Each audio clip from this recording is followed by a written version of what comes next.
ചിറ്റൂർ ഹനഫി ജുമാ മസ്ജിദിൽ നടന്ന പെരുന്നാൾ നമസ്കാരത്തിൽ വിശ്വാസികൾ ഒരേ മനസ്സോടെ ഒത്തുചേർന്നത് മാനവരാശിയുടെ സമത്വം വിളിച്ചോതുന്നതായി.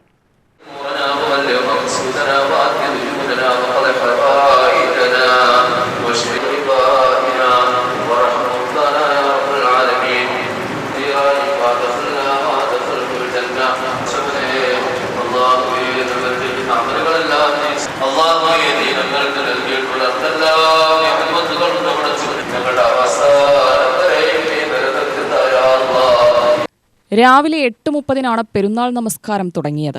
വിശ്വാസികളുടെ വലിയ ഒഴുക്കാണ് പള്ളിയിലേക്കുണ്ടായിരുന്നത്. ഇമാം ഹാഫിസ് അബ്ദുസലാം മൗലവി ഖാസിമി പെരുന്നാൾ നമസ്കാരത്തിന് നേതൃത്വം നൽകി. മാനുഷിക മൂല്യങ്ങൾ പരിഗണിച്ചുകൊണ്ട് മനുഷ്യർ സൗഹാർദ്ദത്തിലും സ്നേഹത്തിലും കഴിയണമെന്ന് അദ്ദേഹം പെരുന്നാൾ സന്ദേശം നൽകി. ഇല്ലാത്തവർക്കുള്ള കരുതലും ചേർത്തുപിടിക്കലും മതമൈത്രിയും കൂടിയാണ് വലിയ പെരുന്നാളെന്നും അദ്ദേഹം ഓർമ്മിപ്പിച്ചു. പെരുന്നാൾ നമസ്കാരത്തിന് ശേഷം പരസ്പരം ആലിംഗനം ചെയ്തും ആശംസകൾ ചൊരിഞ്ഞും വിശ്വാസിക്കൂട്ടം സാഹോദര്യത്തിന്റെ ജീവിതപാഠം അടുത്ത തലമുറകളിലേക്ക് പകർന്നു. ത്യാഗത്തിൻ്റെയും സമർപ്പണത്തിൻ്റെയും പരിപെരുന്നാൾ ഒന്നുകൂടി നമ്മളിലേക്ക് ആഗതമായിരിക്കുകയാണ്.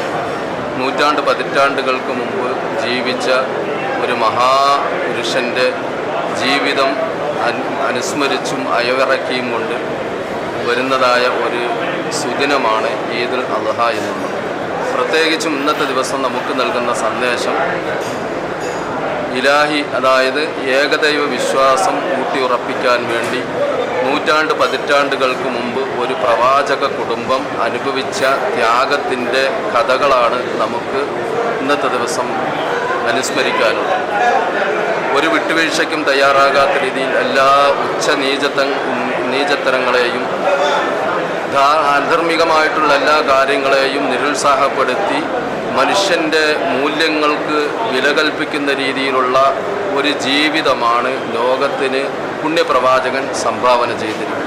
തുടർന്ന് ബന്ധുമിത്രാദികളുടെ വീടുകളിൽ സന്ദർശനം നടത്തുന്നതുവഴി ബന്ധങ്ങൾക്ക് ഈടും പാവും നൽകുന്നതിലായി ശ്രദ്ധ. പെരുന്നാൾ നമസ്കാരം പിന്നിട്ടതോടെ പ്രധാന ചടങ്ങുകളിലൊന്നായ ബലിയറുക്കൽ കർമ്മങ്ങൾക്ക് തുടക്കമായി. UTV news, Palakkad.